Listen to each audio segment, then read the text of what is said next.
सुभाष बराला ने कांग्रेस के टिकट वितरण को लेकर तंज कसा है।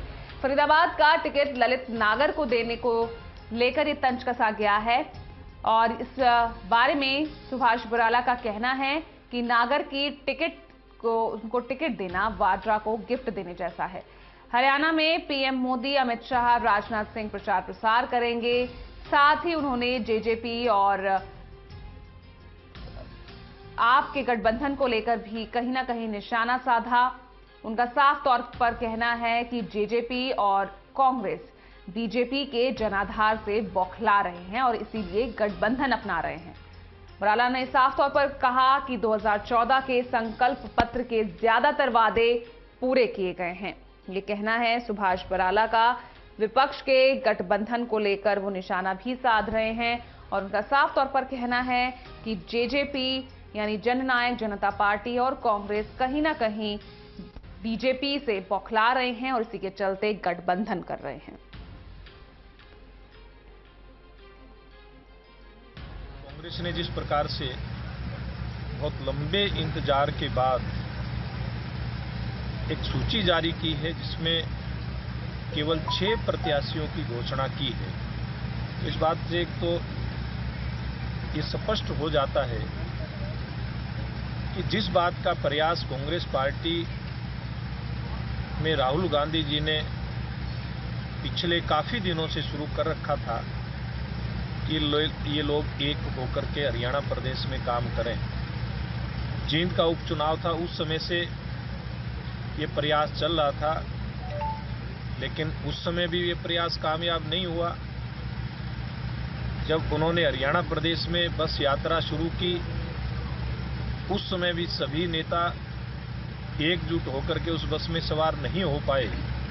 और अब जब ये टिकटों का बंटवारा कांग्रेस पार्टी में हो रहा है, भारतीय जनता पार्टी ने बहुत दिन पहले अपने 8 सीटों की सूची जारी कर दी थी, 2 की बहुत जल्दी करने वाले हैं और कांग्रेस पार्टी इतने लंबे इंतजार के बाद भी केवल 6 सीटें कर पाई है घोषित। इसका मतलब कांग्रेस पार्टी में सब कुछ ठीक ठाक नहीं है।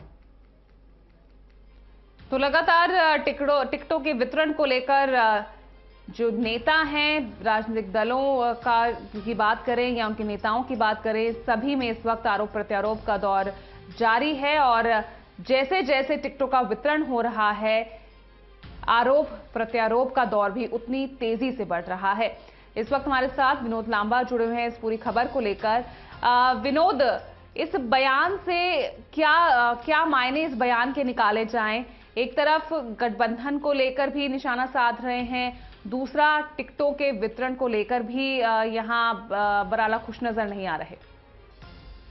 बराला क्यों खुश होंगे? बराला तो दूसरी पार्टी के नेता हैं, बीजेपी के प्रदेश अध्यक्ष हैं। निश्चित तौर पर पूजा, अगर किसी की टिकट होगी तो उसको कमतर आंक कर दिखाएंगे अपने आकलन में और निश्चित तौर पर निशाना साधेंगे। यहाँ भाजपा और आम आदमी पार्टी के गठबंधन पर तो निशाना साध ही रहे हैं।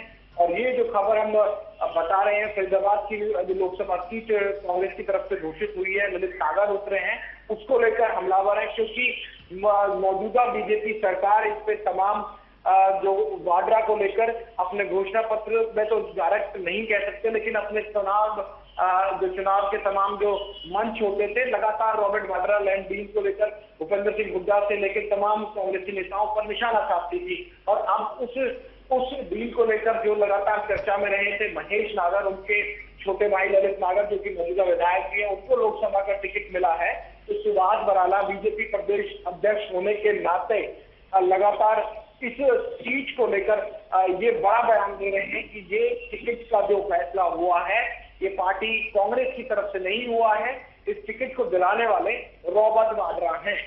ये उनका डायरेक्टली कहना है और सीधे तौर पर रॉबर्ट वाड्रा की एंट्री हरियाणा के लोकसभा चुनावों में सुभाष बराला ने करा दी है। और जैसा मैं बता रहा हूं, दर्शकों को अच्छी तरह पता हुआ कितना बड़ा मुद्दा बनाकर बीजेपी इस चीज को लेकर लड़ती रही थी।